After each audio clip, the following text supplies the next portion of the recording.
இந்த வாரம் உங்களுக்கு அதிக உணர்ச்சிகரமான மனநிலை இருக்கும்.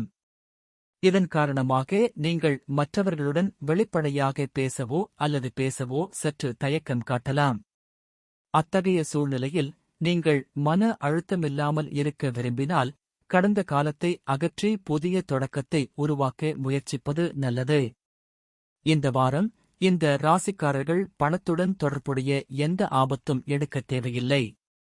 சந்திரன் ராசியைப் பொறுத்து 11வது வீட்டில் ராகு இருப்பதால் பல மூலங்களிலிருந்து பணப்பலன்களைப் பெறுவதற்கான சேர்க்கைகள் இருந்தாலும் எந்தவொரு முதலீட்டையும் செய்வதற்கு முன்பு அவர்கள் தங்களை தயார்படுத்திக் கொள்ள வேண்டும்.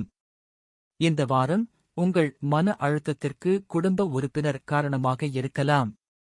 அத்தகைய சூழ்நிலையில் அவருடன் வாதிடுவதற்குப் பதிலாக நிலைமையை கட்டுப்படுத்த அவரது வரம்புகளை நிர்ணயிப்பது உங்களுக்கு ஒரே மற்றும் சிறந்த தேர்வாக இருக்கும்.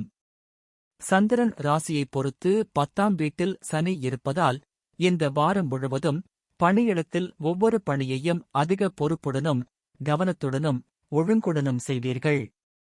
இதன் உதவியுடன் பணியிடத்தில் உங்கள் சிறந்த செயல்திறனையும் வழங்க முடியும். இது தவிர உங்கள் ராசிக்காரர்கள் சிலருக்கு இந்த காலகட்டத்தில் வெளிநாட்டு நிறுவனத்தில் சேரும் வாய்ப்பும் கிடைக்கும்.